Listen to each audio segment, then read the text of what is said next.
Hi guys, Assalamualaikum. Okay, welcome back to my channel. Kalau belum subscribe lagi, jangan lupa untuk subscribe, jangan lupa untuk like, jangan lupa untuk share. Sebab macam-macam yang Akmal nak share dengan you all. Okay, so hari ni untuk Akmal story, Akmal nak cerita pengalaman seram yang berlaku pada diri saya sendiri.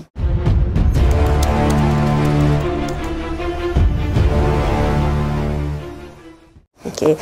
Bila cerita pasal seram tak semestinya gelap kan? Siang-siang hari pun tak apa, tak ada masalah. Okay. So, alah, bateri dah nak habis. Saya kena tukar bateri dulu. Sekejap 1 minit. Okay guys. Dah tukar bateri, so kita boleh sambung balik cerita. Cerita ni berlaku pada tahun saya tak ingat. Tapi waktu tu saya belajar di Universiti Teknologi Mara Shah Alam. Okay. Akmal ambil course muzik, yang mana pada waktu itu course muzik dia bawah satu course kita panggil performing arts. Okay. So adalah theater, screen and music. Okay, so saya music. So kita punya fakulti pada waktu itu adalah dekat stadium 13 Shah Alam tu kan, yang stadium bola.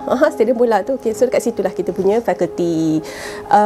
Dekat situ agak seram sikit lah. Kan, ada yang pernah kata ternampak benda, ada yang pernah share kata ada yang meracau dan sebagainya lah. Okay, so nak dijadikan cerita, sebenarnya pernah juga berlaku macam bila kita naik lift tu, kita tak tekan pun tingkat bawah sekali. Sebab tingkat bawah sekali tu kalau dia terbuka macam seram lah sebab gelap kan. Okay. So pernah jugalah beberapa kali bila kita naik lift tu dia akan pergi tingkat bawah sekali. Jadi time tu bila pintu terbuka tu kita hanya berdoa sahaja pada ketika itu supaya tak nampak apa-apa pun. Kalau kata dia terbuka tu kita merasakan sesuatu pun, diam sahaja. Okay. So nak cakap cerita, we all ni budak muzik, setiap kali tiba waktu convocation, okay, antara course yang paling busy is our course lah, is music student. Sebab kita orang lah yang buat persembahan, okay, kita orang lah yang main muzik, kita orang lah yang choir dan sebagainya. So kalau kata you all tu yang pernah convo dari UiTM Shah Alam, yang nyanyi dekat atas stage tu, kita orang lah student music. Okay. And selain daripada kita nyanyi dekat dalam dewan tu, sebenarnya untuk setiap kali untuk first sesi pertama adalah kebiasaannya akan disampaikan oleh Agong. Okey. Jadi bila kalau kata penyampaian, kalau kata scroll tu diberikan oleh Agong, so kita akan ada satu sesi dipanggil majlis santapan. Dan kebiasaannya majlis santapan tu akan dilakukan pada waktu tengah hari lah. Tengah hari sama ada kita akan buat dekat UiTM sendiri, Convex tu ada dewan, ataupun kita akan buat dekat hotel, UiTM hotel tu kan. So waktu tu saya ditugaskan untuk menyanyi di majlis santapan di Raja. So kita ada rehearsal lah dekat stadium. Rehearsal tu petang. Dan kebiasaannya untuk majlis-majlis santapan ni kita orang akan nyanyi lagu-lagu yang macam lagu-lagu klasik lah, lagu-lagu lama kan. So hari tu saya praktis lagu Siti Payung. Tiuplah api, embunlah berderai, patahkanlah haluan perahu. Okay, so dah praktis, dah rehearsal 2-3 kali. Lepas tu dah nak maghrib. Okay, dah nak maghrib. Kebetulan waktu hari rehearsal tu mak dengan abah teman Akmal. Lepas tu kita nak sambung balik rehearsal lepas maghrib. Kononnya. So sempatlah saya punya senior waktu tu kata macam, okay, kita sambung rehearsal selepas maghrib nanti. So saya pun cakap, okay, kita jumpa nanti. Saya cakap macam tu tau. Lepas saya dah keluar daripada bilik tu, lepas Akmal dah keluar daripada bilik choir tu, saya jerit lagi sekali. Okay bang, bye. Kita jumpa kejap lagi. Saya cakap macam tu. Jeng. So balik rumah. Sampai rumah, makan, mandi.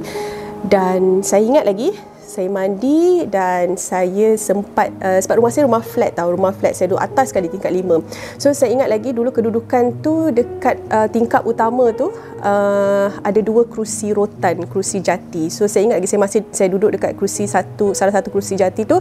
Saya duduk dan saya dah lepas mandi, lepas makan kan, saya termenung sekejap, tengok dekat cermin dan sebagainya. Sementara tunggu nak pergi rehearsal balik lah ni, kononnya tiba-tiba mak dengan abah kata, tak payah pergilah Kak Cik. Alah, Kak Cik dah okey dah tu, Kak Cik nyanyi dah sedap dah tu. Sebab performance dia esoknya. Jadi saya kata saya nak pergi. Saya nak pergi. Dia dah tunggu. Saya cakap macam tu. Dan itu adalah ayat terakhir yang saya ingat. Lepas tu saya dah tak ingat apa-apa. Okay.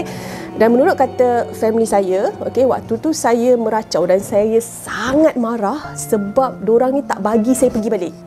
Dorang tak bagi saya pergi rehearsal. Yang mana saya asyik cakap dan ulang benda yang sama. Yang mana saya cakap saya nak pergi, dia dah tunggu saya. Saya nak pergi, dia dah tunggu saya. You know.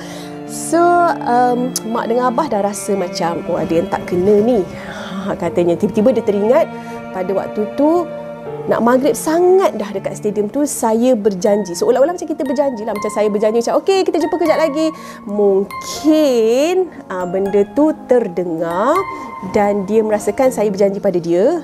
Dan dia nak saya pergi sana. Dan sebabkan itulah pada ketika tu saya tak sedarkan diri dan saya meracau lah. Kemudian abang ipar saya pada ketika itu dia seorang je dalam ramai-ramai family saya ni, dia seorang je cakap dengan Akmal. Dia kata okey tak apa kak cik, tak apa. Saya panggil saya kak cik kan. Tak apa kak cik, Abah Haidi hantar.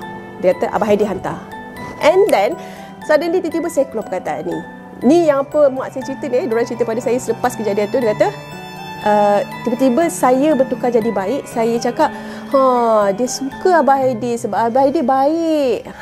Dia kata macam tu. So memang memang seram kan. Memang rasa macam mak saya kata macam something ni. So diorang pun mandikan saya, abah pun baca-baca ayat dan sebagainya, bagi saya minum air Yasin dan sebagainya. Baca ayat Quran semua kan. Lepas tu I think about a few hours macam tu, saya dah mula sedar. Lepas sedar tu saya just tanya kenapa saya tak pergi rehearsal. Itu je. Okay, lepas tu mak pun cakap tak apalah, rehatlah, kak cik pun penat kot, something like that kan. Lepas tu saya dah tak ingat apa-apa. And bila saya macam dah okey sikit, lepas tu mulalah family saya pun cerita apa yang berlaku dan sebagainya. Dia pun dah call saya punya lecturer, cakap mungkin kena cari pengganti lah untuk esoknya. Tapi alhamdulillah lecturer saya kata mungkin As boleh rehat sekejap kot, mungkin by the time tomorrow mungkin dia akan okey. Alhamdulillah malam tu saya rehat. Kemudian esoknya bila time performance tu saya pergi mak dengan abah teman macam biasa, diorang teman, and then habis performance tu saya balik. Saya berehatlah, cuti sekejap kan, berehat. Mungkin pada waktu itu kesalahan saya yang saya tak terfikir pun. Okey, saya tak terfikir pun. Dan mak saya kata mungkin pada waktu itu saya seolah-olah berjanji dengan makhluk tersebut untuk datang semula, dan sebabkan itulah dia tuntut untuk saya datang semula, dan mungkin menyebabkan saya meracau pada ketika itu. Sejak kejadian tu saya sangat berhati-hati, lagi-lagi waktu maghrib kan. Dan selepas daripada kejadian tu juga saya dah tak pergi dah school. Kita orang panggil kita orang punya pelajar tu dekat stadium tu kita panggil school lah. So waktu maghrib tu saya dah tak pergi school, waktu malam saya dah tak rehearsal, saya tak duduk kat sana sebab kita orang budak muzik ni memang boleh katakan dekat stadium tu tak pernah sunyi.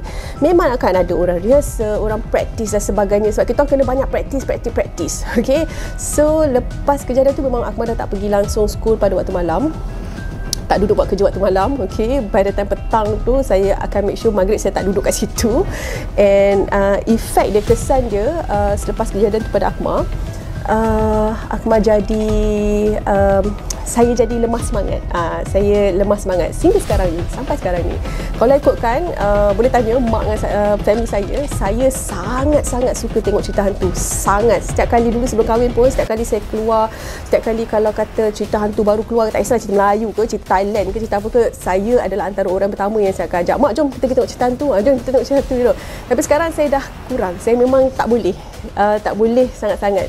Kebiasaannya macam dulu kalau tengok macam selamba, tengok macam tu macam tapi sekarang kalau bila apa-apa keluar dah tutup telinga, dah tutup mata. Saya tak boleh, saya sangat lemah semangat. Dan kalau macam ada benda ke apa, kalau macam saya duduk seorang-seorang ke apa, orang terkejutkan saya pun terus macam terkejut. Dia bukan orang kata tengok cerita hantu je, kadang benda-benda yang biasa pun akan menyebabkan saya macam terkejut. Itu efek dan juga kesan dia sehinggalah sekarang ni. So aku nak bagi tahunya, okay, benda-benda macam ni, benda-benda yang kita tak nampak ni memang wujud. Orang kata bukanlah kita terlalu taksub nak percayakan sangat kan, nanti jadi macam syirik pula. Janganlah kata nak besar, nak cakap-cakap besar pula macam tak percayalah benda ni tak wujud lah, itu pun tak boleh juga. Sebab makhluk-makhluk ni memang ada, sebab diorang pun adalah makhluk Tuhan. Jadi di mana pun kita pergi, kat mana pun kita pergi, sentiasa beringat. So okey lah, sekian saja cerita pengalaman seram saya sendiri. Bye.